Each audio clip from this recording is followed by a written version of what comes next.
Turning Point USA's AmericaFest kicked off, and it was not without controversy. There were multiple jabs that were taken, of course, towards Candace Owens. Ben Shapiro and Tucker Carlson took jabs at each other. And as someone on the left, I'm just sitting back and I'm watching all of this and I'm laughing like my ass off, right? At the same time, I do have to say this. I think that Tucker Carlson came away as the big winner last night. Let's go ahead and get into it. Now, it started off a little bit, convoluted. At the very beginning, they were having technical problems. Erica Kirk was not able to use her iPad, so she decided to wing it. I kid you not, ladies and gents. Let's get started with this clip here. Erica Kirk starts off Turning Point USA's AmericaFest. Oh gosh, get your popcorn ready.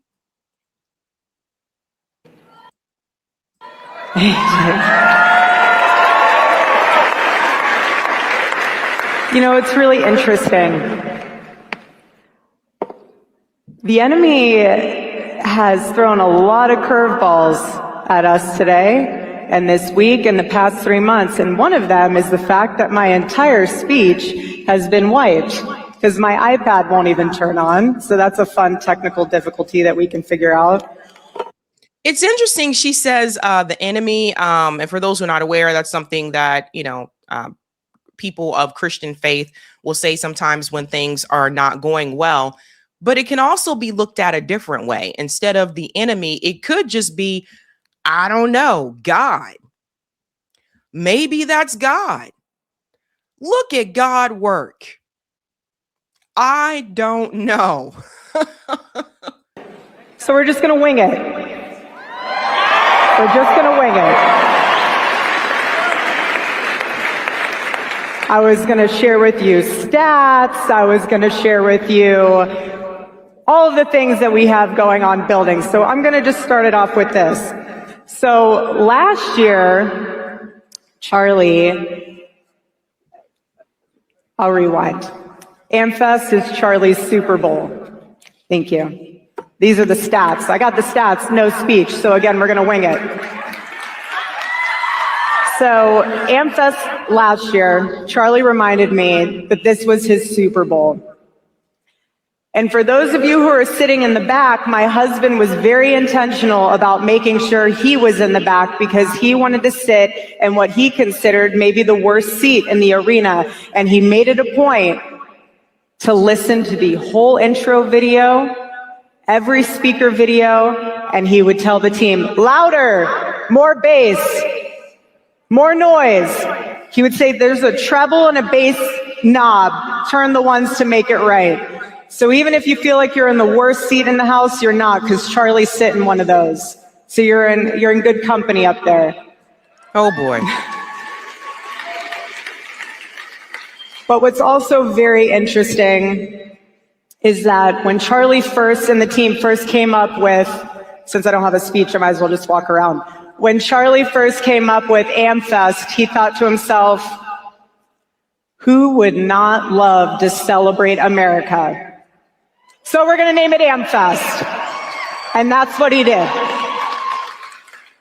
And I'll never forget, last year, we were blessed to have President Trump come and speak. And afterwards, Charlie turns to me, starts running. I'm like, where are you going? He's like, yeah, that's how it started off, ladies and gents. You know what I thought was interesting about this? Video, and he says you're not, because when Charlie first, and that's what he did. Watching Erica Kirk up here, it kind of reminds me of the wealthy bling bling pastors that I've talked about before on the show. The ones that wear like the flashy clothes, they have the expensive cars, they have the private jets, Creflo Dollar, Joel Osteen. That's what it kind of reminds me of. She's wearing this bling bling flashy like outfit here.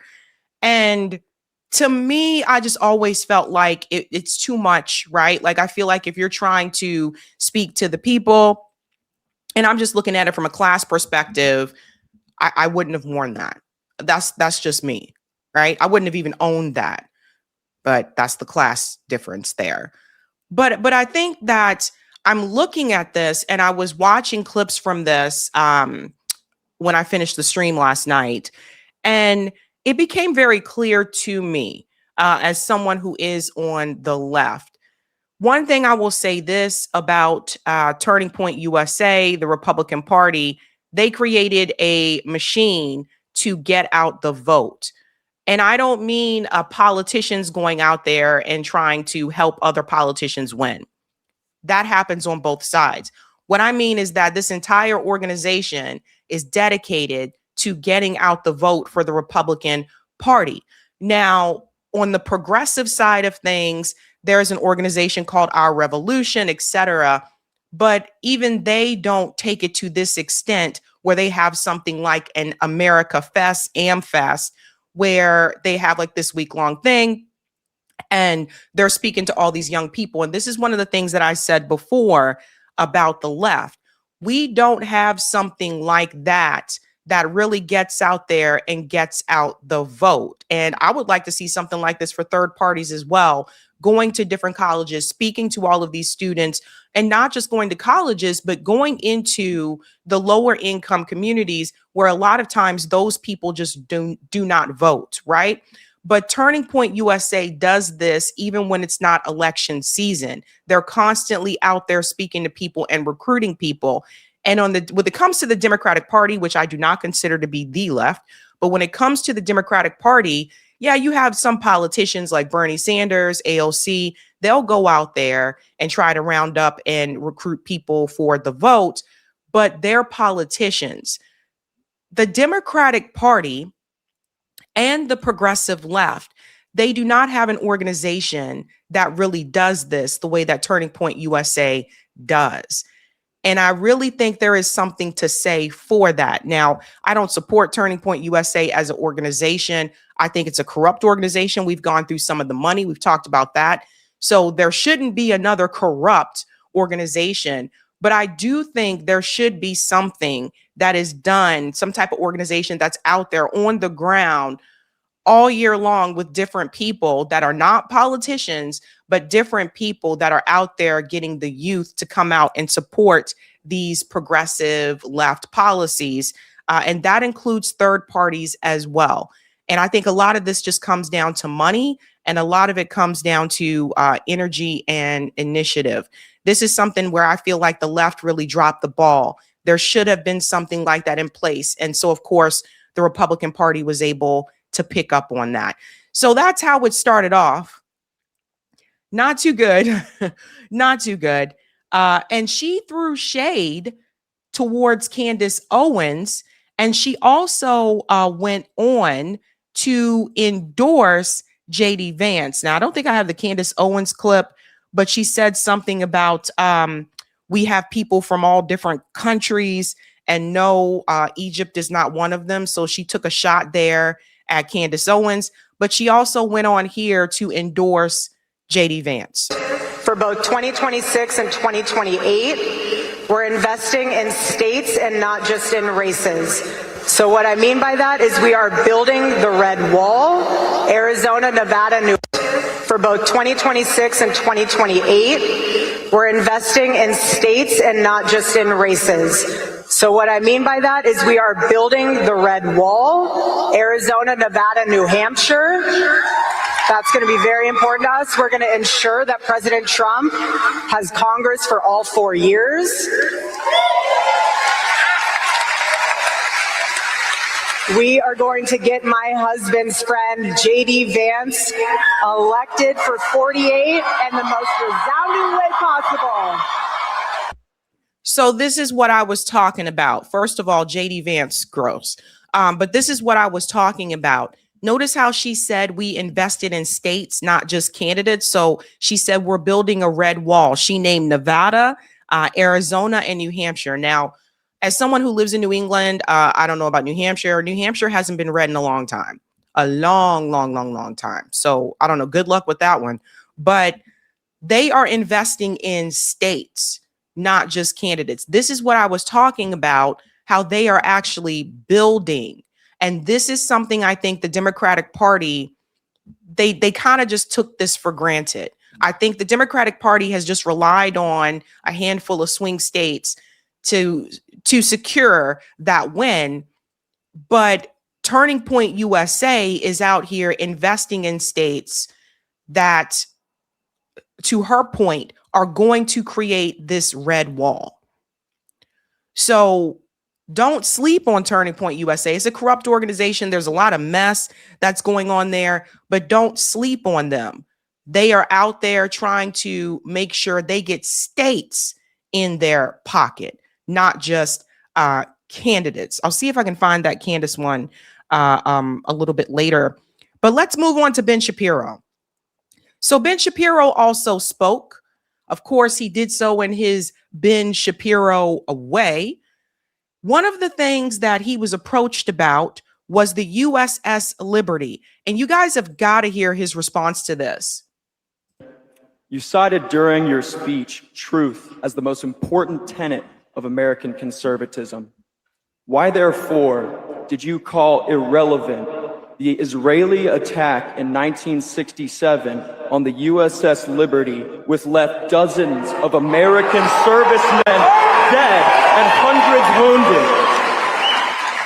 So what I actually said is that if we're looking at modern Israeli-American relations, looking at an attack that happened mistakenly by multiple Navy reports, multiple Israeli reports, and all available evidence, and using that attack in order to undermine today's relations between Israel and America, that's irrelevant. As irrelevant as it would be to cite a piece of evidence from World War II or from 1776 to define America's relations with, for example, Great Britain or Germany today.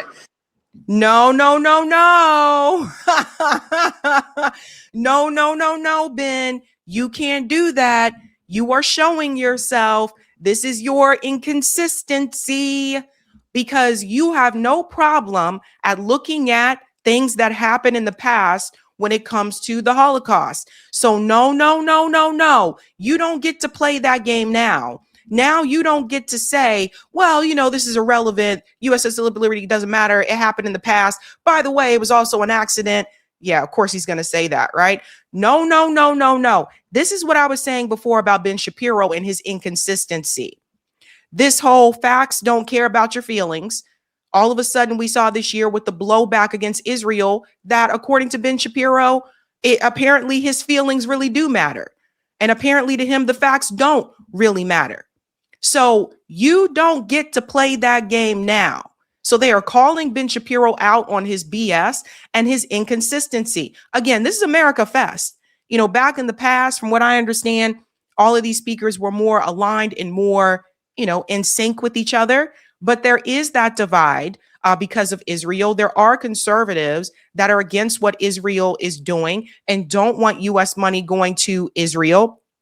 There are conservatives that are a part of the MAGA movement that really meant it when they said focus on Americans here, and they said America first. And so people like Ben Shapiro have now been backed into a corner because they preached a lot of this rhetoric for years, and now they are being inconsistent because they're trying to defend Israel.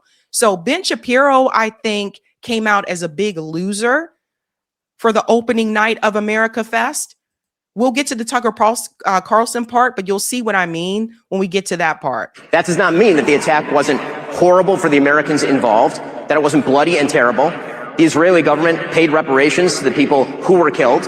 If you look at the actual military record of what happened on the USS Liberty, it was clearly a mistaken and tragic attack. But I thought you were against reparations, Ben Shapiro. See, this is what I'm talking about. Now, all of a sudden, in that case, reparations was okay. You know what I mean? But when you were in the Breakfast Club and you brought that up, and I don't think reparations really does anything. And Charlemagne the God told you to your face, well, it did something for Jewish, people in this world. And he was like, well, I don't really. Now you didn't twist yourself into a damn pretzel. Ben Shapiro, you have twisted yourself into a damn pretzel. You are inconsistent, Ben. You are inconsistent. And you don't want to listen to the facts. Good God, this is all over the place. Ay, ay, ay. People who frequently cite the USS Liberty, however, are not talking about the specifics of the USS Liberty. I suspect that the vast majority of people who bring this up are doing so in order to suggest that Israel deliberately attacked an American ship because Israel deliberately wants to harm America. It is connected generally with a larger point. I wonder if that's your point. There is something called the Samson effect, where Israel takes, no shade in this, where they have no problem saying they can activate the Samson effect, which is that they can use their nuclear weapons against us here in the United States if we don't go along with their genocidal, crazy ass agenda. So Ben Shapiro, again, like I said, Ben Shapiro is not America first. Ben Shapiro is Israel first. He goes out of his way to protect Israel and defend it as much as possible. And I said this before, he doesn't want to admit when Israel is wrong. Well, they didn't do this deliberately. It was just an accident. Yeah, so they accidentally killed all those kids in Gaza too? Oof. If the truth matters, then the Israeli government must be held accountable for that attack. The American flag was flying on that ship.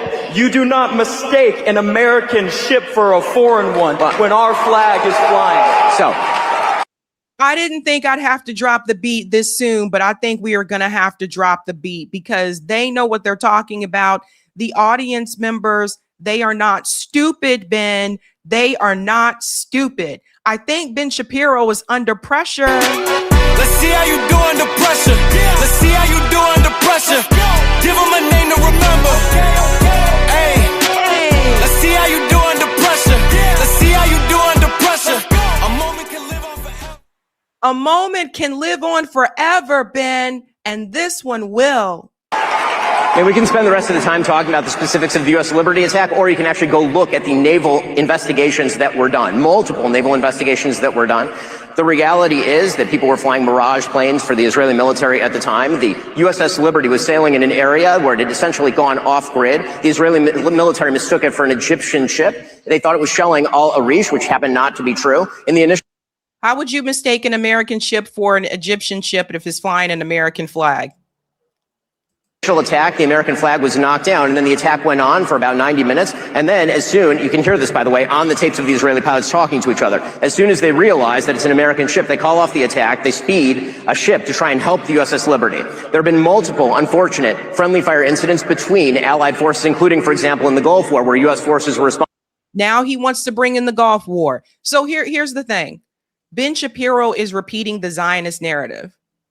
He's one of the brainwash clowns that just repeat the narrative that was told to them. There's no way you mistake an American ship for an Egyptian ship. You know who is your enemy when you're out there in the field, or in this case, in the water. You know this. Responsible for killing about 9 British troops during the Gulf War. It's an unfortunate reality of war, but you're not answering my question, which is, what is your broader agenda in asking the question? Because I suspect that your question is not limited to your specific ire over an incident that happened in 1967.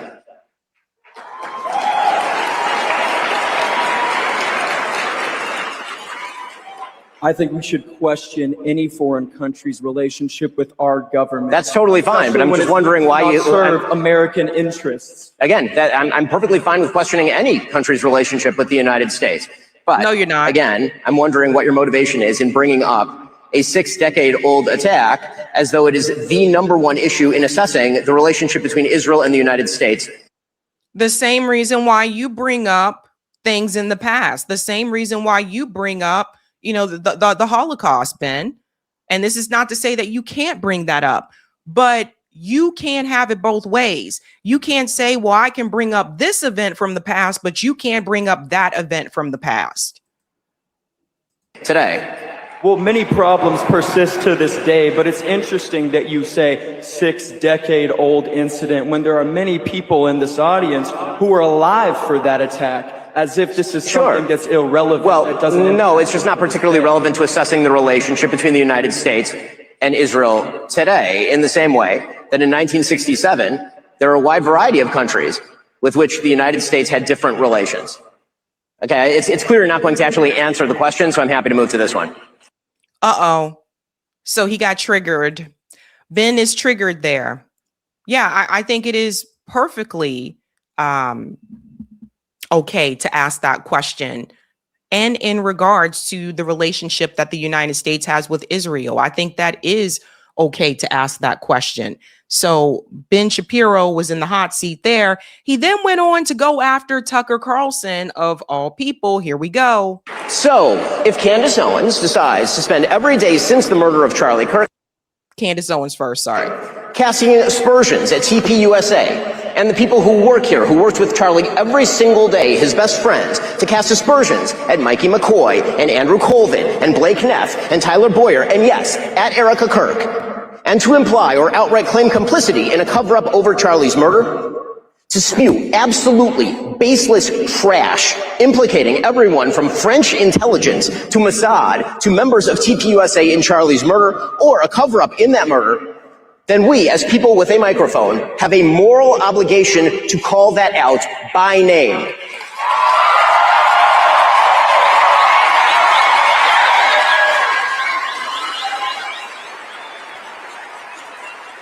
Erica Kirk and TPUSA never should have been put in the position to have to defend themselves against such specious and evil attacks, particularly in a time of mourning.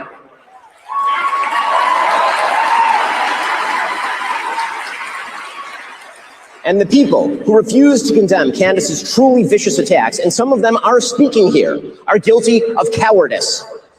Yes, cowardice.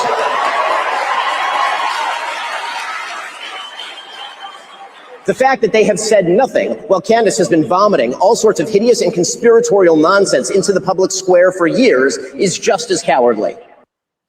I wouldn't say that they have said nothing, but they agree with her in the sense that people should be asking questions and they don't believe the FBI's official narrative. Now, I want to point something out here.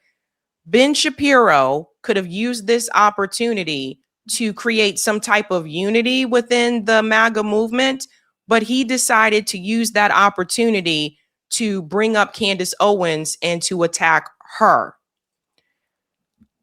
I just feel as though, what is more, I guess, a better use of your time?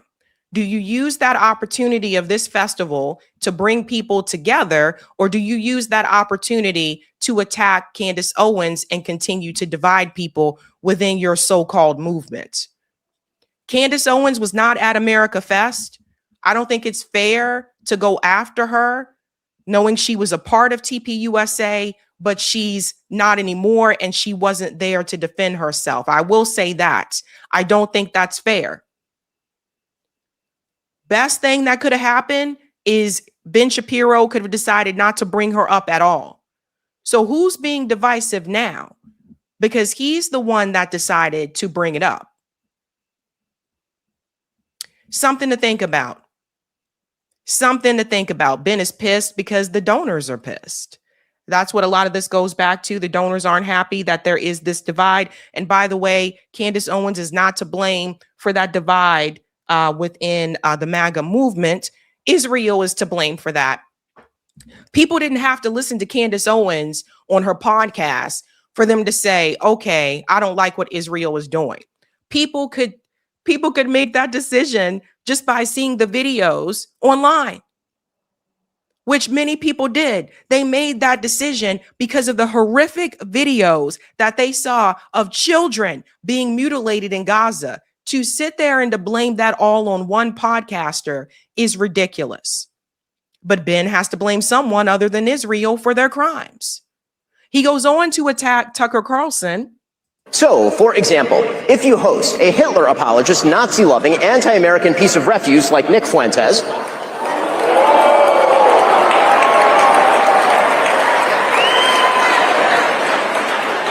you know, the Nick Fuentes who said that the Vice President of the United States is a, quote, fat gay race traitor married to a Jeet.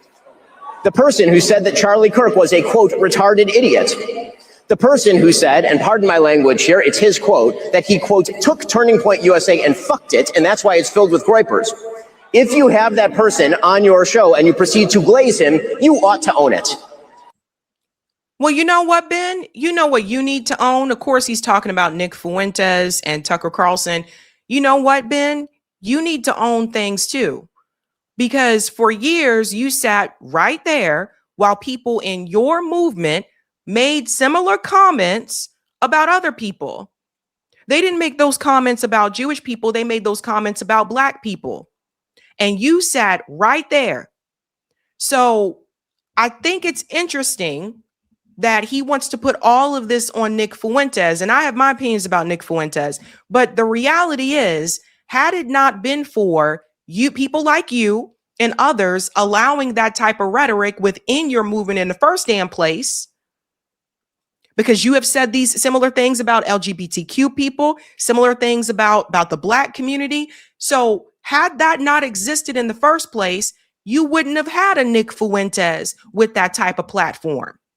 So he took it to a different level, but it was already there.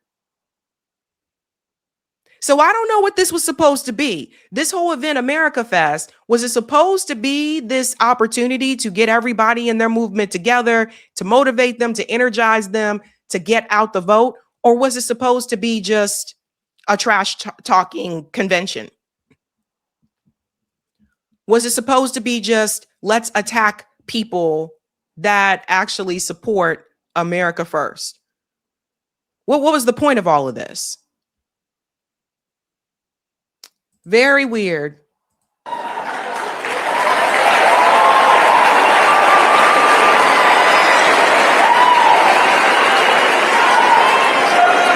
There is a reason that Charlie Kirk despised Nick Fuentes, and indeed even chided Dinesh D'Souza for debating him. He knew that Nick Fuentes is an evil troll, and that building him up is an act of moral imbecility. And you're giving him even more attention by talking about him at that fest. See, this is what I'm talking about. They want Nick Fuentes to go away, but they keep talking about him. They are just giving him even more attention. And that is precisely what Tucker Carlson did. He built Nick Fuentes up, and he ought to take responsibility for that, just as he ought to take responsibility for glazing pornographer and alleged sex trafficker Andrew Tate, or for mainstreaming fake historian and pseudo-Nazi apologist Daryl Cooper as America's best and most honest popular historian. Hosts are indeed responsible for the guests they choose and the questions they ask those guests.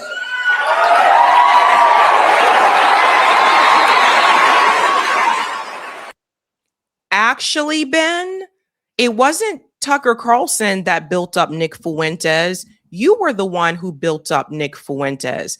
Nobody even knew who Nick Fuentes was for the longest time until you retweeted him.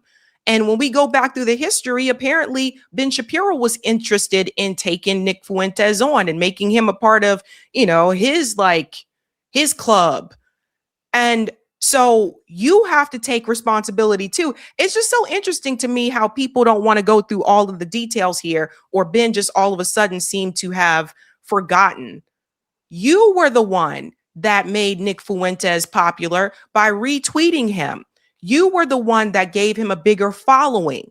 So you can't put all of this on Tucker Carlson. It's not like people didn't know who Nick Fuentes was until he had the interview with Tucker Carlson.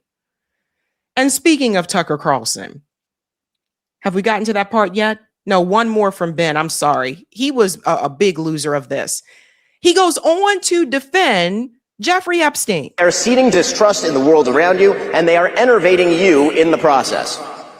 So, for example, if many speakers, including Tucker Carlson and others, get on stage here at TPUSA and claim, without proper evidence, that Jeffrey Epstein was running a Mossad rape ring being covered up by the Trump administration, they are not actually uncovering a conspiracy or effectuating a solution.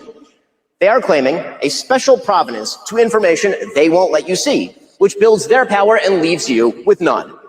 They are also implicating in their speculation actual human beings, good human beings, like Kash Patel and Dan Bongino and Pam Bondi, and yes, the President of the United States, even if they're too cowardly to say President Trump's name. Dan Bongino, who just resigned. Ben Shapiro pretends that the Epstein files situation is all because of Tucker Carlson. Ben Shapiro is pretending as though there aren't whole ass damn victims that came forward and still come forward, risking their own safety to talk about what happened to them. Ben Shapiro literally pretends as though there weren't actual people, underage women, underage girls, I should say, who were harmed by Jeffrey Epstein, who are still harmed by Jeffrey Epstein because of what happened to them. So it's only because of Tucker Carlson, according to Ben Shapiro. It's only because of Tucker Carlson. It's not because actual victims came forward. Virginia Giuffre wrote a whole damn book and now she's dead. And the reason he wants to cover up for Epstein is because of the connection to Israel, because Epstein was Mossad. This is who people say is this great family values guy. And that means you won't trust those good people in the future. You haven't gotten smarter, you've just been manipulated. When forced to demonstrate their evidence, these same people will often refuse to provide it. They'll claim ignorance. They'll pretend they're outside the system. And they don't have access to actual information. You know, they're just asking questions. But many of these same people have direct pipelines to informational sources. So, for example, if Tucker wants answers to his questions about, say, Jeffrey Epstein, he could call the Vice President of the United States. He's quite close with him. But he won't, because that might undermine the empty speculation. They're seeding distrust. Why would he contact JD Vance about Epstein instead of the FBI director or instead of Pam Bondi, the people who are actually working on this? This is a shit show. Like, I was just like, imagine taking this opportunity to attack someone who is actually there.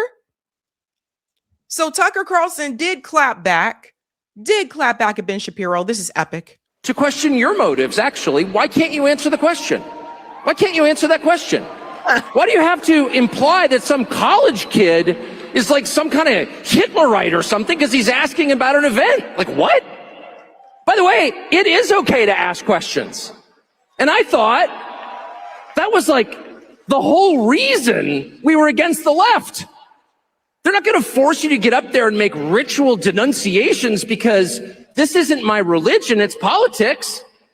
By the way, your politics do not trump my love for other people. I remember my brother once said...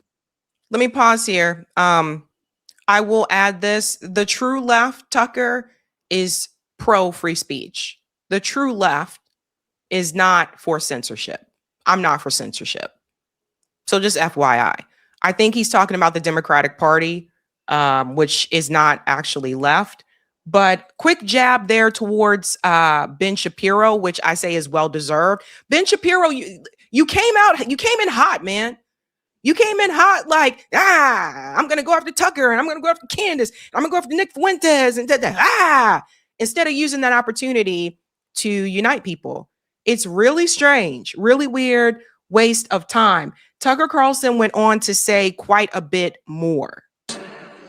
Deplatform and denounce. Why haven't you denounced somebody else? The whole like Red Guard cultural revolution thing that we so hated and feared on the left that we did everything we could to usher in a new time where you could have an actual debate. I mean, this kind of was the whole point of Charlie Kirk's public life.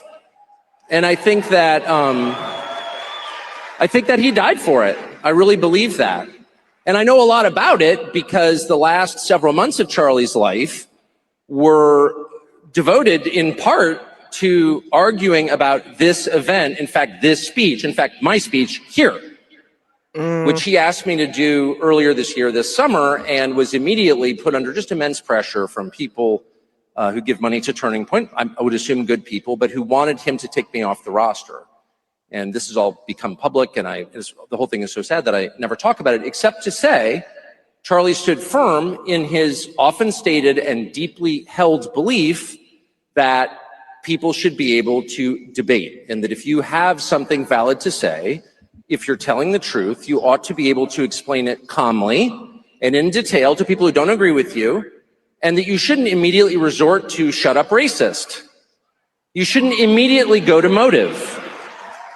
By the way, shut up racist is the #1 reason I voted for Donald Trump. And because I'm just sick of it. I mean, first of all, if I was a racist, if I was a bigot, I would just say so. Okay, it's America. You're allowed to be whatever kind of person you want. I'm not.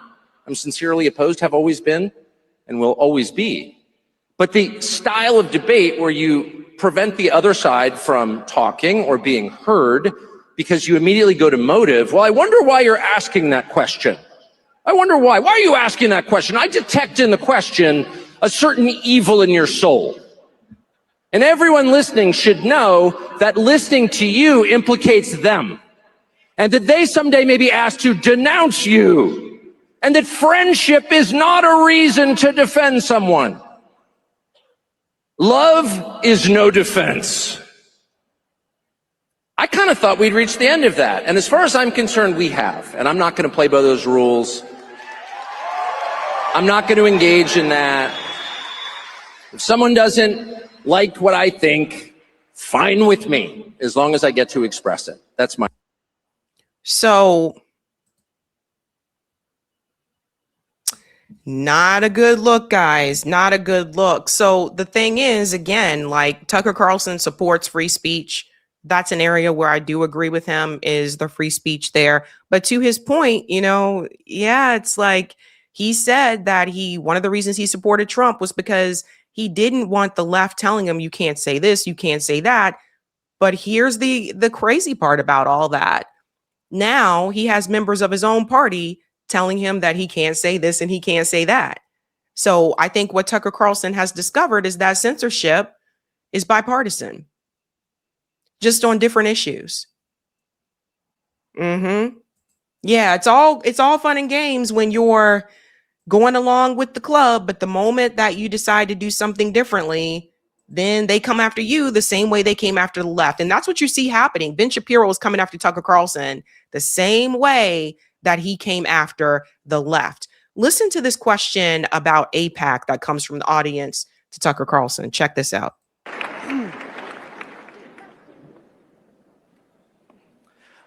Is the American Israel Public Affairs Committee, commonly known as AIPAC, is them being in America and not registered with FARA like all other lobbying groups in America? Is that America first? Is it America first for senators, Congress, and even our president to take money from AIPAC?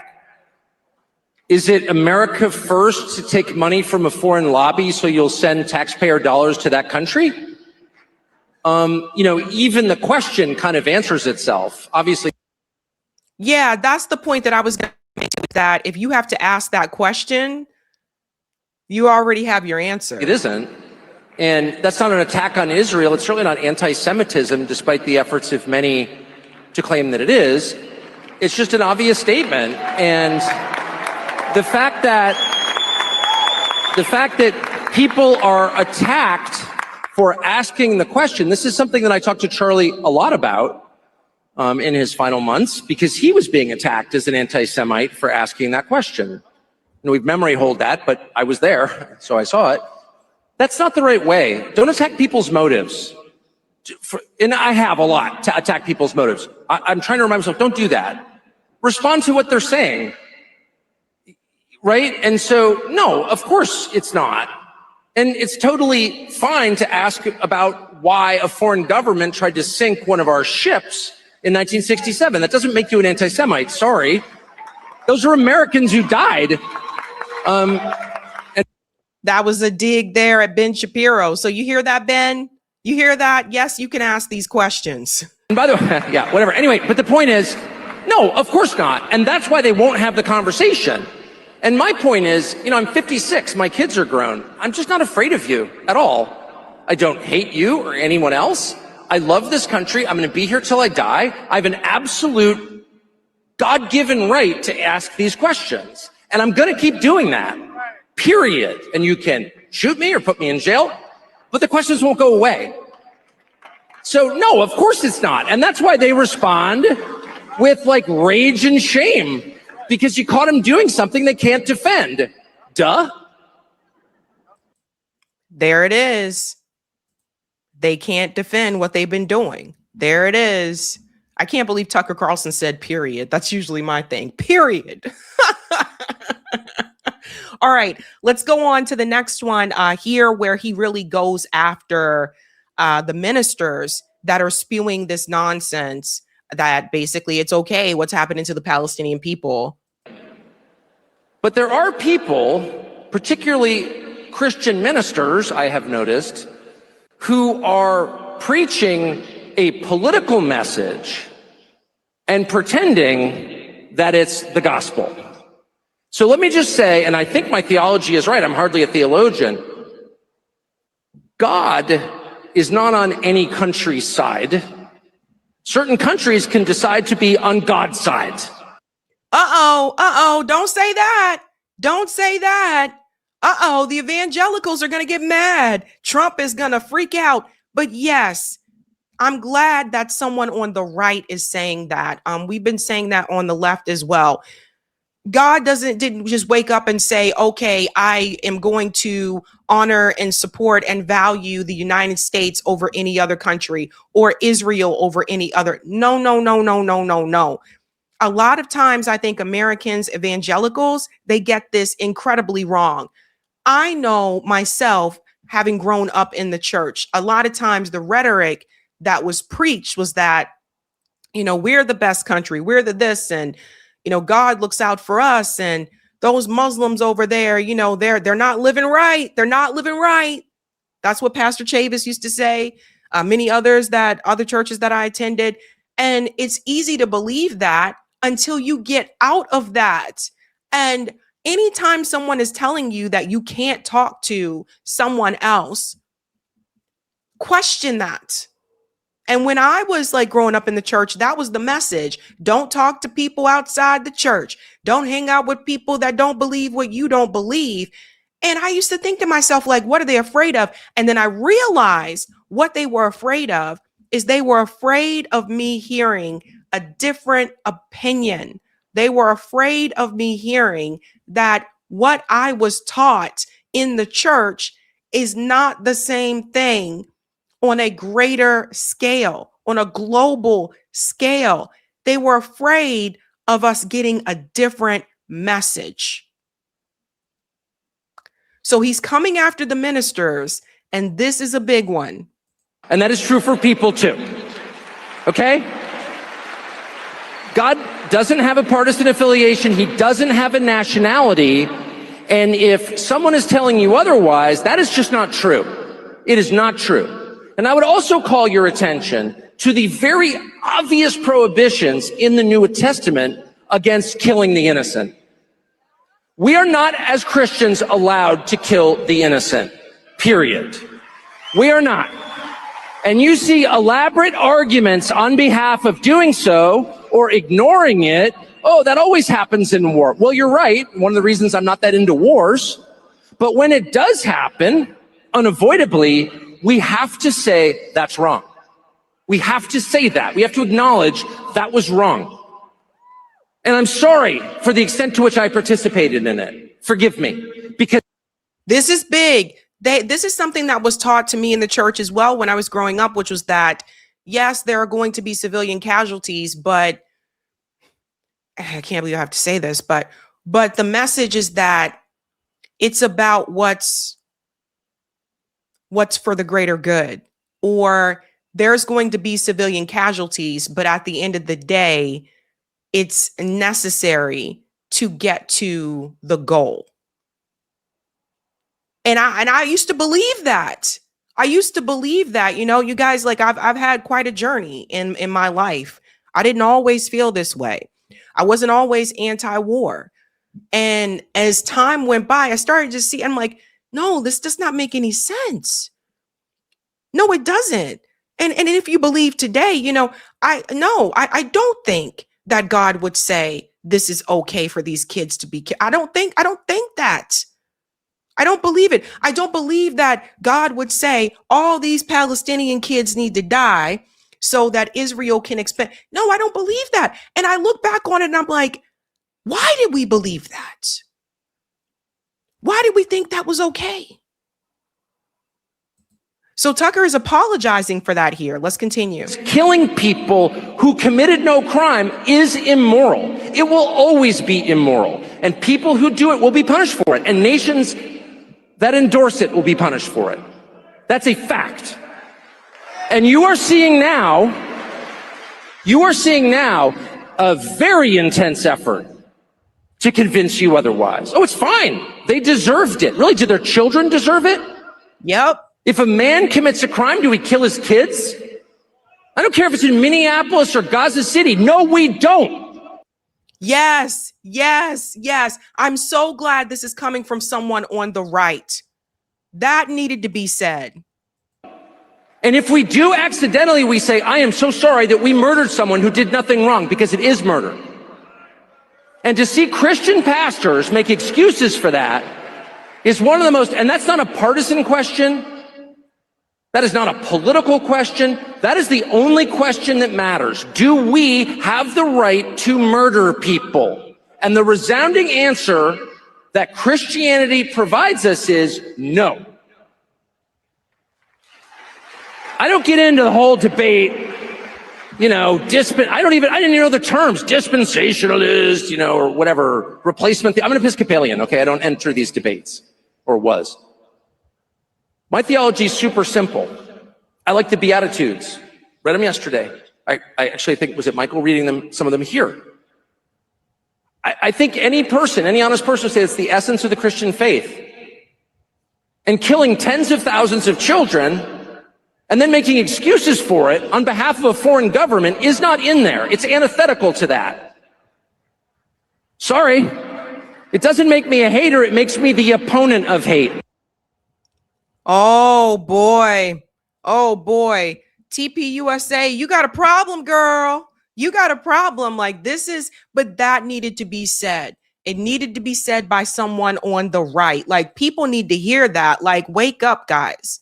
Wake up. Here's another part here where he talks about the Muslim part.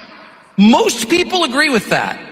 Most Americans have more in common with each other than they disagree on. And almost everybody agrees on that. And almost everybody is willing to tolerate a good faith argument about how to get there.